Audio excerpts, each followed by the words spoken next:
I really think there are some members of the mainstream media that watch the Florida Maquis. There have been too many coincidences over the past 2 years that we've said something, we've brought something out, we've revealed something, and literally within a week, maybe two, they've begun to say the same thing.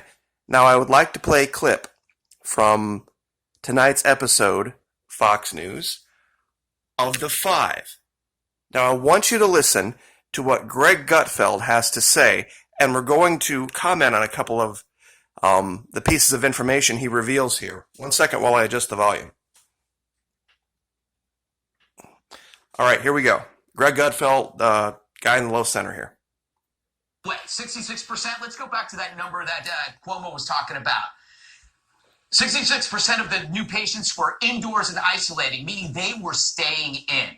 So we have to start thinking about what's happening there. Is that the secret sauce? Is shared ventilation, which you see in cruise ships, you see in office buildings, you see in rest homes, you see in airplanes. Is shared ventilation an issue here? Is shared ventilation in parks? Not so much.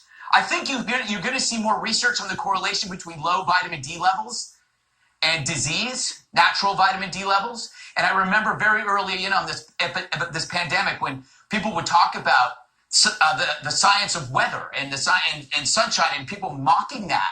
You're going to find out that maybe it wasn't right to mock that being outside is going to be part of this solution. Oh,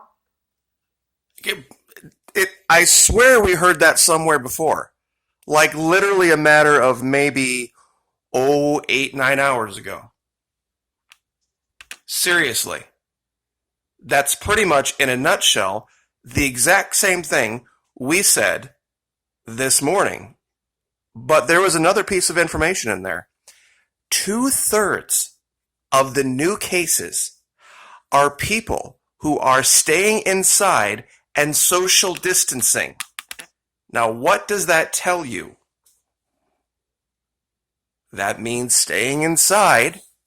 You can have a 5-bedroom house, and if it's all buttoned up, and you've got the humidity set down to 20%, and you've got the thermostat set to 72, I don't care if you have one person in each room. They're all breathing and sharing the same air. They might as well be sitting on the couch together, as far as the virus is concerned. Now, would like to address something that's been coming up over and over and over again in my comments about this quote-unquote virus. The first thing we have to remember is this. Now, I brought up this picture very specifically because I haven't slept on a real traditional mattress in years because of an experience that I had cutting one open. I don't care how clean it looks. I don't care how much you sanitize it on the outside and you Lysol spray it. I don't care what they say it's made of. If it's porous in any way, whether it's some kind of a foam, whether it's just regular material, you have just created a giant housing complex for all sorts of little bitty nasties. Now, what does this have to do with the virus?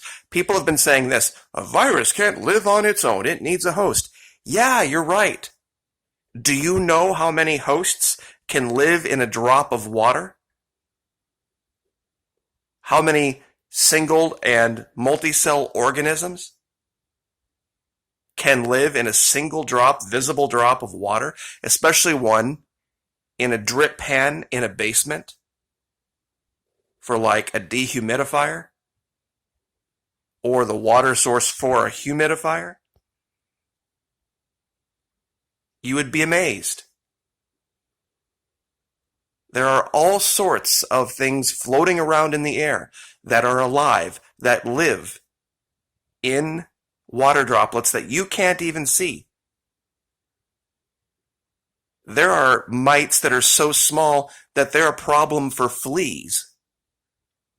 Let me say that again. There are mites that are so small that fleas have a problem with them.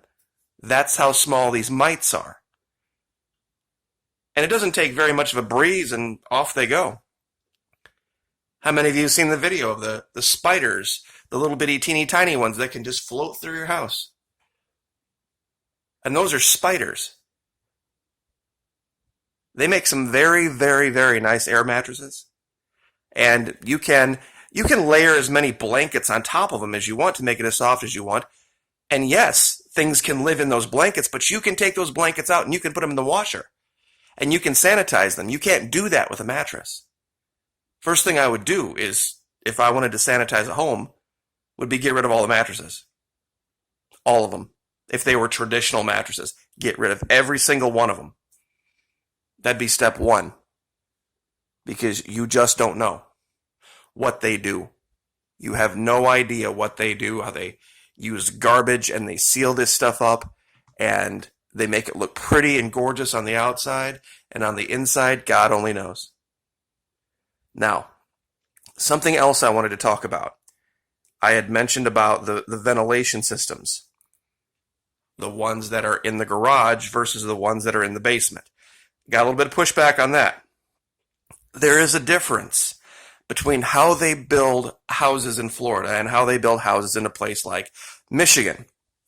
I had made the allegation that one of the reasons that Florida didn't seem to have the problem to the extent that other places did is that we don't have basements down here. We don't have subterranean structures down here.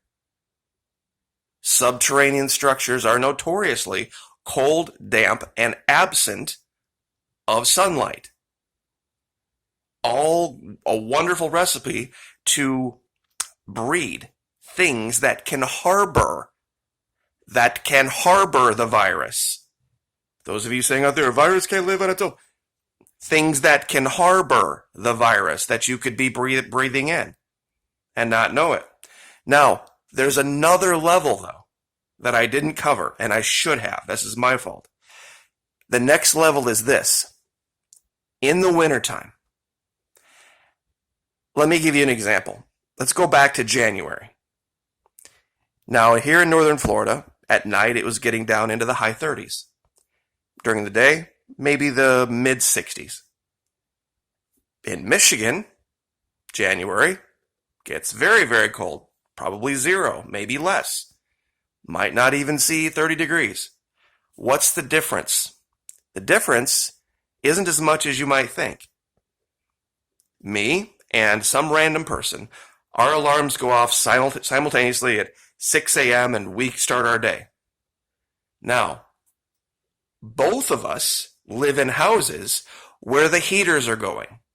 My heater is going, and the guy's heater in Michigan is going.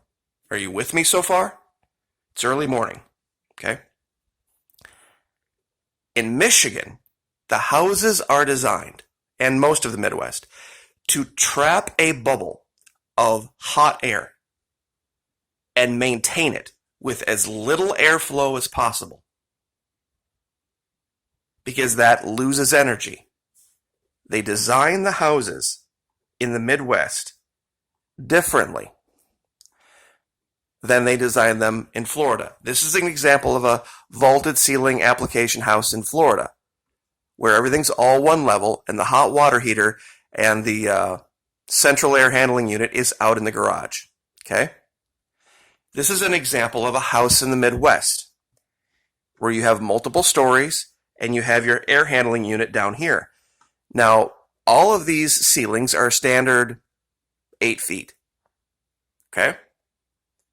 In Florida, there's a reason they create ceilings like this, vaulted ceilings. Because here, it's mostly warm. So the challenge is making the habitable environment cool.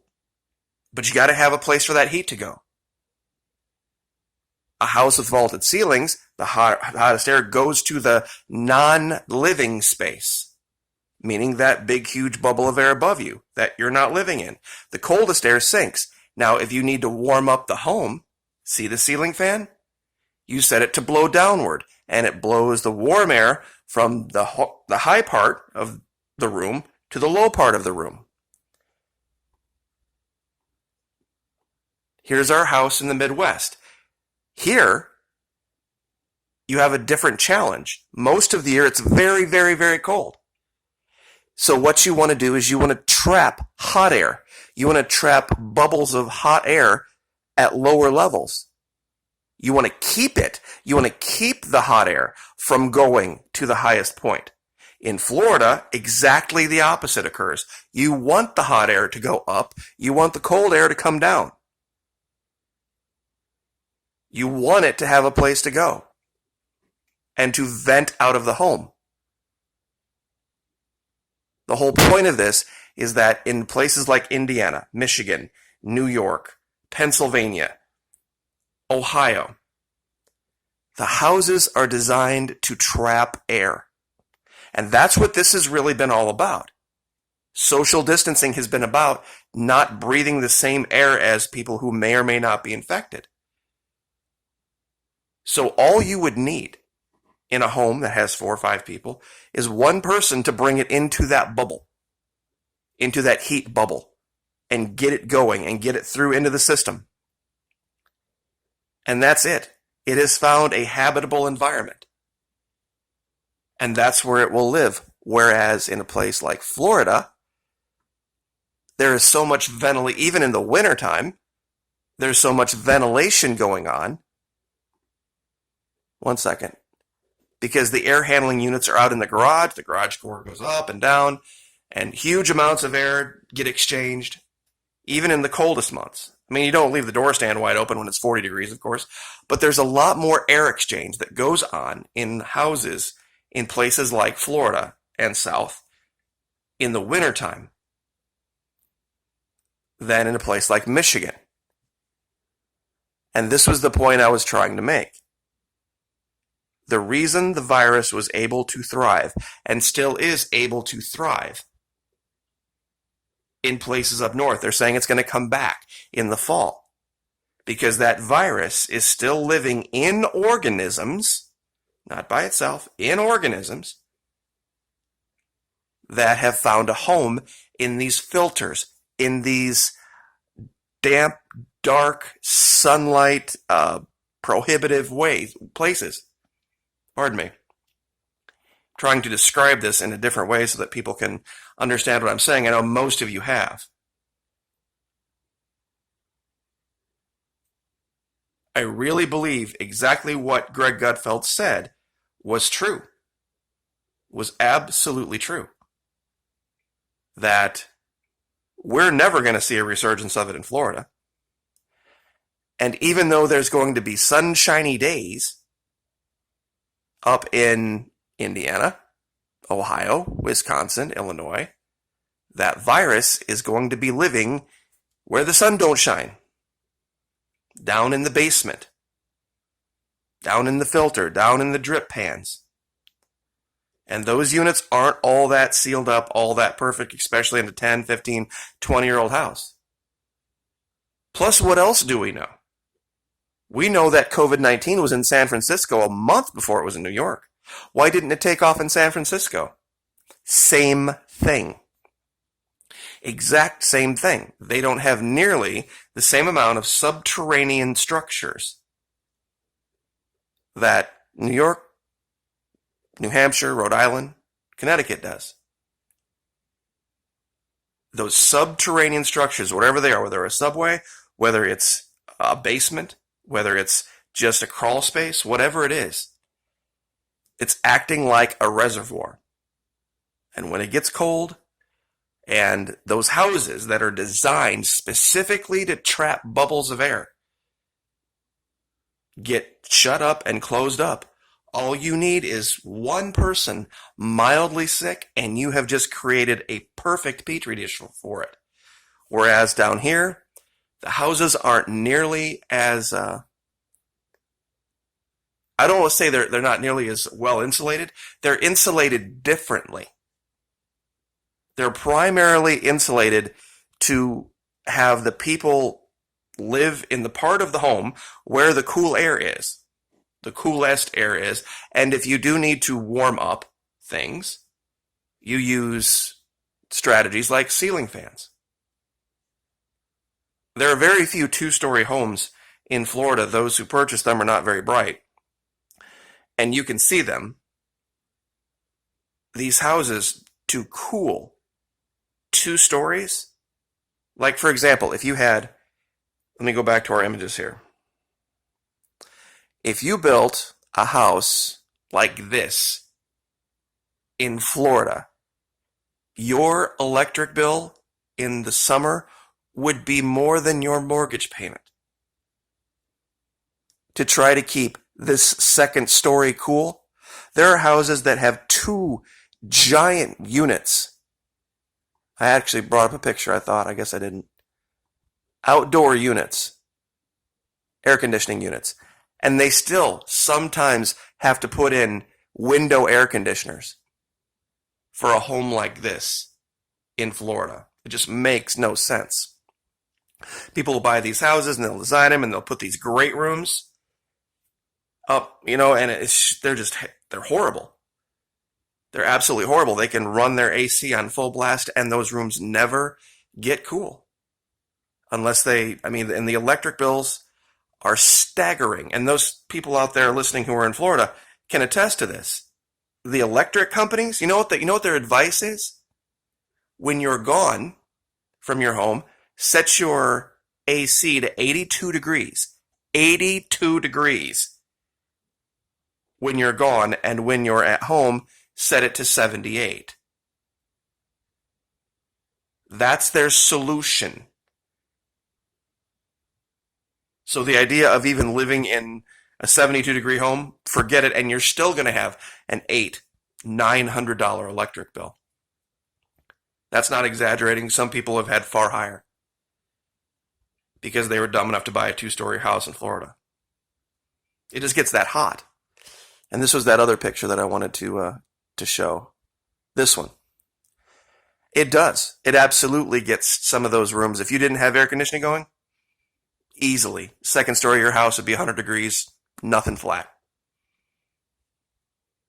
So, anyway, I will leave it there. I just wanted to cover that stuff, but very, very strange that we covered the vitamin D issue, the sunshine issue, and it made its way onto the 5 on Fox this afternoon. Don't think it's a coincidence. Like, share, subscribe.